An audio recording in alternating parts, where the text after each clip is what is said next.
సూర్యకాంతం చంద్రకాంతం ఒకరంటే ఒకరికి పడదు.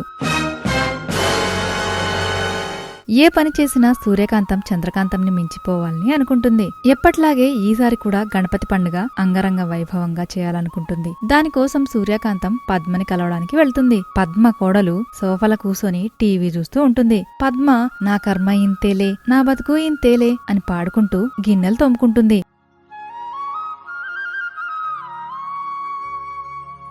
ఏంది సూర్యకాంతం ఇట్లొచ్చినావు? ఏందే పద్మ, గిన్నెలు నువ్వు తోముతున్నావు, నీ కోడలు తోమదా ఏంది? అది గిన్నెలు తోమితే గిన్నెలకు పట్టిన మసి కూడా పోదు, దాంట్లో తింటే తిన్నట్లుండదు. ఏం చేస్తాం, అంతా నా కర్మ. అవునుగాని ఇట్లొచ్చినవేంది? గణపతి పండుగ దగ్గర పడుతోందిగా. పోయినసారి ఎట్లాగూ నీ మీద నీ కోడలు గెలిచింది. కనీసం ఈ పండుగకైనా నీ కోడలి మీద నువ్వు గెలవాలి. దాని మోహం గెలిచింది. అయ్యో సూర్యకాంతం, గట్లా మోహన్ దగ్గర పెట్టుకుంటావేంది? నేను అంటలేను, బయట బయట జనాలు మాట్లాడుకుంటుర్రు. గది నీకు చెప్తున్నా, గంతే, తప్పుగా అనుకోకు సూర్యకాంతం. నాకు తెలుసులే పద్మ, పప్పు చక్కెర నూనె బదులు తీసుకున్న మంచితనం యాడికి పోతది చెప్పు? ఈసారి జనాల నోళ్లు కూడా మూపియాలి. మనం నీ కోడలి కన్నా పెద్ద గణపతి విగ్రహం పెట్టాలి. నీ కోడల నోరుతో పాటు జనాల నోరు కూడా మూపియాలి. అయినా ఎన్ననుకుని ఏం లాభం ఉంది? పని పాట లేని జనాలు నోట్ల నాలక ఉందని ఎంత వస్తే అంత మాట్లాడతారు. కరెక్ట్గా చెప్పినావు సూర్యకాంతం. పని పాట లేని జనాలే ఆళ్ల ముచ్చట ఈళ్ల ముచ్చట అని ఆళ్ల మీద ఆడిపోసుకుంటూ ఉంటారు. సరే సరేలే పద్మ, నీకు గిన్నెలు తోముడు అయిపోతే మనం అట్లా బయటికి పోదాం. పోదాం పోదాం సూర్యకాంతం, గిన్నెలు తోముడు కూడా అయిపోతుంది. సోఫాల కూర్చొని అత్తకి దుఃఖం, కోడలికి సుఖం అనే టీవీలో సీరియల్ చూసిన భాగ్య ఇలా అంటుంది. ఏందే సూర్యకాంతం, ఇట్లా వచ్చినావు? వస్తే వచ్చినావు గాని ఎందుకు చెప్తున్నావు మా అత్తతోటి? కూసే గాడిద వచ్చి మేసే గాడిదని చెడగొట్టినట్టుందంట. అట్లుంది నీ అవ్వారం. ఏందే పద్మ, నీ కోడలికి భయం పెట్టలేవా? నోటికెంతొస్తే అంత మాట్లాడుతుంది. గింతన్న తెలివి ఉండాలి కదా, చిన్న పెద్ద తేడా లేకుండా. ఏం చేస్తాం సూర్యకాంతం, అంతా కలికాలం. కోడలి చేతిలో రిమోట్ లెక్క అయింది బతుకు. ఆడిస్తే ఆడాలి, పాడిస్తే పాడాలి. ఏం చేస్తాం అంతకు మించి? బాధపడకు పద్మ, ప్రతి కుక్కకి ఒక రోజు వస్తది, అట్లా మనకి కూడా ఒక రోజు వస్తది. చూద్దాం, ఈ కోడలి సంగతి ఏందో చూద్దాం. ఆ మాటిన్న భాగ్య పెద్దగా నవ్వుతూ ఇలా అంటుంది. ఓసే అత్తా, కుక్కలతో పోల్చుకోకండి. కుక్కలకైనా కొంత విశ్వాసం ఉంటది, మీకు అది కూడా లేదే. ఏంది అది? నిన్నన్ని మాటలంటుంటే ఏం మాట్లాడకుండా నోరు మూసుకొనున్నావు? ఏం చేస్తాం సూర్యకాంతం, అంతా కలియుగం. కలియుగం కాదే, అంతా మన సేతగానితనం. ఊకో సూర్యకాంతం, ఏం మాట్లాడుతున్నావు? మీ ఇంట్లో కూడా నీ పరిస్థితి ఇదే అని మాకు తెలుసులే. నేను అంటలేను, బయట జనాలు మాట్లాడుతున్నారు. పొడిసినట్టే పొడుస్తావు, మళ్ళా ఏమి ఎరగనట్టు జనాల మీద తోస్తావు. అయ్యో గట్లా మాట్లాడతావేం సూర్యకాంతం? ఎప్పుడైనా నిన్ను ఒక్క మాట అన్నానా? జనాలు మాట్లాడుకునేది చెప్తున్నా, చెప్పొద్దంటే చెప్పు, చెప్పను. అందరికీ సమాధానం చెప్పే రోజు అతి దగ్గరలోనే ఉందిలే పద్మ, నువ్వెందుకు బాధపడతావు? నాకు ఎప్పటినుంచో తెలుసు సూర్యకాంతం, అందరికీ సమాధానం చెప్పి అందరూ ముక్కున వేలు వేసుకునేట్లు చేస్తావని. సూర్యకాంతం పద్మ ఇద్దరూ కలిసి కూరగాయలు కొనడానికి బజార్కి బయలుదేరతారు. బజార్లో ఎప్పటిలాగే కాకుండా ఈసారి చాలా రద్దీగా ఉంటుంది. కూరగాయల బజార్ని చూసి సూర్యకాంతం పద్మతో ఇలా అంటుంది. గొర్రెల మందల ఇంతమంది జనాలున్నారిందే పద్మ? ఈ జనాల మధ్యలో 10 కూరగాయలు కొనేసరికి సాయంత్రం అయ్యేలా ఉంది. అక్క, టమాటో పావు కిలో ఎంత? అక్క ఎవతే? నువ్వే నా కూతురు కవలెక్కున్నావు, నన్ను చక్క అంటవింది? బుద్ధి గడ్డి తిని అన్నాలే అక్క. టమాటో ఎంతో చెప్పు. కిలో 200, పావు కిలో 100. ఏందక్క ఇంత మోసం? కిలో 200 అయినప్పుడు పావు కిలో 50 రూపాయలు అవుతుంది కదా. నా టమోటో నా ఇష్టం. నాకిష్టం వచ్చినంత రేటుకి అమ్ముతా. కొంటే కొను లేకుంటే లేదు. ఓయమ్మా గట్లా మాట్లాడతావేంది? కస్టమర్లంటే రెస్పెక్ట్ లేదా నీకు? బోడి కస్టమర్ మీరు గాంగొచ్చిండ్రు. ఓయమ్మా మంచిగా మాట్లాడు. నోటికి ఎంత వస్తే అంత మాట్లాడతావా? బోడి కస్టమర్ గీడి కస్టమర్ అని అంటున్నావు. మీ మొహాలు చూస్తే టమాటాలు కొనేటట్లు లేరు గాని ముందు నుంచి పోన్రి. అయ్యో నీ దగ్గరనే ఉన్నాయి తీయమ్మ టమాటాలు. దునియాలా టమాటాలు లేనట్లే మాట్లాడుతున్నావు. పద్మ సూర్యకాంతం కూరగాయలంతో గొడవ పెట్టుకుని అక్కడి నుండి ముందుకు బయలుదేరుతారు. అలా బయలుదేరిన సూర్యకాంతానికి పద్మకి దూరంగా జనాలు గుంపు కూడిన సన్నివేశం కనిపిస్తుంది. ఏం జరిగింది ఏంటో తెలుసుకోవడానికి అక్కడికి బయలుదేరుతారు. వెళ్లి చూస్తే ఒకతను మట్టి గణపతులు పెట్టుకుని ఉంటాడు. మట్టి గణపతుల్ని చూసిన సూర్యకాంతం ఇలా అంటుంది. ఏందయ్యో మొత్తం చిన్న గణపతులే ఉన్నాయా? పెద్ద గణపతి లేవా ఏంది? అన్ని రకాల గణపతులు ఉన్నాయమ్మా. బాహుబలి గణపతి ఉంది, చోటా భీమ్ గణపతి ఉంది, 6 ప్యాక్ గణపతి ఉంది, శివుడి ఒళ్ళో ఉన్న గణపతి ఉంది. ఇట్లా ఏది కావాలంటే ఆ గణపతులు ఉన్నాయి. మరి సూర్యకాంతం గణపతి లేదా? సూర్యకాంతం గణపతులు లేవు గాని చెప్తే చేస్తామమ్మా. ఏ గణపతులైనా. ఏడ చేస్తారా? అది కూడా చెప్పండి, వచ్చి చూస్తాం. ఊరి చివరన ఒక నల్ల కవర్లతో కప్పుకొని చిన్న గుడిసెలు ఎక్కువగా ఉన్నాయిగా అమ్మా. అక్కడ మేము గణపతులు తయారు చేస్తాం. ఒకసారి వచ్చి చూడండి. మీకు ఎలా కావాలో చెప్పండి, అలా చేసి ఇస్తాం మేమే. అయ్యో దానికేం భాగ్యం. రేపు సాయంత్రం వస్తాం. అక్కడనే ఉంటారా మీరు? ఎనీ టైం ఎనీ సెంటర్ అక్కడే ఉంటాం మేము అని అక్కడి నుంచి సూర్యకాంతం పద్మ ఎవరింటికి వాళ్ళు బయలుదేరుతారు. బజార్ నుంచి తిరిగి వస్తే చంద్రకాంతం అప్పుడే నిద్రలేచి పళ్ళు తోముకుంటూ ఉంటుంది. పొద్దుగాల ఏడుకు పోయొచ్చినట్లున్నావు. ఏడుకు పోయినావు? ఒసై దున్నపోతులా పండుకుంటే పొద్దుగాలకి సాయంత్రానికి తేడా ఏం తెలుస్తాది? దున్నపోతూ గిన్నపోతూ అన్నావనుకో దవడపళ్ళు రాలగొట్టింది చాలు కాని ముందు టమాటా కూర చెయ్యి. మంచిగా గట్టిగా చెయ్యి. అత్తే దేవతా సీరియల్లో కోడలు చేసినట్లు కమ్మగా ముద్దుగా చూస్తేనే నోరూరేటట్లు చెయ్యి అని కోడలికి చెప్పి సూర్యకాంతం హాల్లోకి వెళ్లి సోఫా మీద పడుకుని టీవీ చూస్తూ ఉంటుంది. మరో పక్క చంద్రకాంతం అత్త మీద కోపంతో వంటకి సిద్ధమవుతూ ఉంటుంది. చేస్తానే, గట్టి కూర అన్నావు కదా, చేస్తా. మంచిగా గుమగుమలాడేటట్లు చేస్తే నోరు గీరు అంతా అబ్బా జబ్బా దెబ్బా అనాలి అని చంద్రకాంతం వంట మొదలు పెడుతుంది. సూర్యకాంతం టీవీ చూస్తూ ఉంటుంది.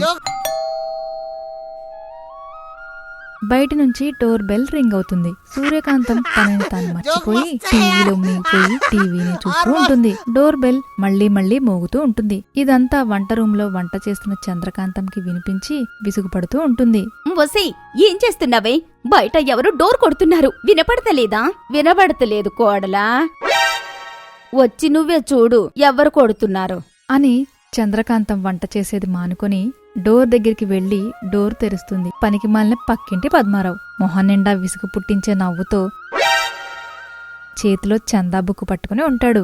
పద్మారావుని మనసులో తిట్టుకుంటూ పైకి మాత్రం చంద్రకాంతం నవ్వుతూ ఇలా అంటుంది. నమస్తే అంకుల్, ఏంటి ఇట్లా వచ్చిర్రు? నమస్తే నమస్తే. వచ్చే వారం వినాయకుల పండగ ఉంది కదా, చందా కోసమని వచ్చిన. గణపతి ఎక్కడ పెడుతున్నారు? మా ఇంట్లో సూర్యకాంతం గారు. మీ ఇంట్లో అయితే మేమెందుకు చందా ఇయ్యాలే? చందా లేదు ఏం లేదు, ముందున్నాడు ఇక్కడి నుంచి. అయ్యో, పక్కింటి పద్మారావు అని కూడా చూడకుండా అట్లా మాట్లాడుతారింది. మేమిట్టే మాట్లాడతాం, ముందెక్కడి నుంచి నడు అని అక్కడి నుండి పద్మారావుని పంపించి వేస్తారు. పద్మారావు వెళ్లిన తర్వాత చంద్రకాంతం సూర్యకాంతానికి వడ్డిస్తుంది. అత్తయ్య మీకోసమే గుమగుమలాడే కూర చేశా. అవునే కోడలా, చూస్తుంటే నోరూరిపోతోంది. చూసాడేంది అత్తా, తిని పారేసేయ్. చంద్రకాంతం వండిన వంటలు సూర్యకాంతం తన గిన్నెలో పెట్టుకుని తింటుంది. సూర్యకాంతం ఆకలి మీద ఆవురావురమని తింటూ ఉంటే చంద్రకాంతం దగ్గరుండి చూస్తుంది. కాసేపటికి సూర్యకాంతం కళ్లల్లో నీళ్లు తిరగడం ప్రారంభమవుతుంది. సూర్యకాంతం ఇల్లు బద్దలయ్యేలా వామ్మో, ఓరి దేవుడో, ఓరయ్యో, ఏం చేసినావే కోడలా? నోరు మొత్తం మండిపోతుంది. నేనేం చేసిన అత్తా? గట్టి కూర అంటివి. నీకోసమని కొంచెం కారం ఎక్కువ వేసి గట్టిపడేటట్లు చేసినా గంతే. ఓసై, నీ మీద మన్ను పొయ్యా, నీ కొంట్లో కారం కొట్ట. గట్టి కూర అంటే కారం కాదు, కొంచెం నూనె ఎక్కువేసి, పసుపు ఎక్కువేసి, అల్లం ఎక్కువేసి చెయ్యమన్నా. నా కొంప ముంచినావు కదే, నీ మోఖం మండ. సూర్యకాంతం భగభగమండే నోటితో నీళ్ల కోసం అటూ ఇటూ వెతుకుతుంది. పక్కనే ఒక బాటిల్ కనిపిస్తుంది. పరిగెత్తుకుంటూ ఆ బాటిల్ దగ్గరికి వెళ్లి బాటిల్ తీసుకుని గుట్టగుట్ట లాగేస్తుంది. అమ్మయ్య, పానం ఇప్పుడు కొంచెం నిమ్మలమైంది. గట్టి కూర అంటే కారం కూర చేసి నా మొహన కొడతావా దొంగ సచ్చిందానా? చూస్తా, ప్రతి కుక్కకి ఒక రోజు వస్తుంది. అత్త, నీకొక దిమ్మ తిరిగి బొమ్మ కనిపించే ముచ్చటుంది, చెప్పనా? సావు కబురు సల్లగా చెప్తా అంటావిందే, చెప్పి తగలడు. అత్త, నువ్వు మంచినీళ్ళనుకుని పీనాయిల్ తాగినవే. ఓయమ్మో, ఓరి దేవుడా, ఎంత పని చేసినావే కోడలా అని సూర్యకాంతం అటూ ఇటూ కాలు కాలిన పిల్లిలా పరిగెడుతూ ఉంటుంది. తాగినది మొత్తం కక్కడానికి నోట్లో వేలివేసి కడుపులోండి తీస్తూ ఉంటుంది. తాగింది మొత్తం బయటికి తీసి సూర్యకాంతం అలసిపోయి కూర్చుంటుంది. అప్పుడు సూర్యకాంతం దగ్గరికి చంద్రకాంతం వెళ్లి ఇలా అంటుంది. అత్త, నేనేదో మజాక్ చేసినా. దానికి నువ్వు తాగింది మొత్తం బయటికి తీస్తావా? ఓసై, ఏ రోగం వచ్చింది నీకు? నా పానాలతోటి ఆడుతున్నావు. రోగం గీగం ఏం రాలేదులే అత్త. నువ్వు పొద్దుగాల పోయి ఆ పద్మతో మాట్లాడిన ముచ్చటంతా భాగ్య చెప్పింది. అందుకు నిత్తిక్క కుదిరేలా చేసిన. ఓసే, నేనేం చేసినానే? ఓ తిక్కది నీకు ఏం చెప్పిందో ఏమో. నాకన్నా పెద్ద గణపతి పెడుతున్నావంట. పెట్టే, ఎట్లా పెడతావో నేను కూడా చూస్తా. బరాబర్ పెడతానే. చూడు, రేపు పోయి నీకన్నా పెద్ద గణపతి తెచ్చి అందరి ముందర సూర్యకాంతమంటే ఏంటో నిరూపించుకుంటుంది. అత్త, నా కోడల.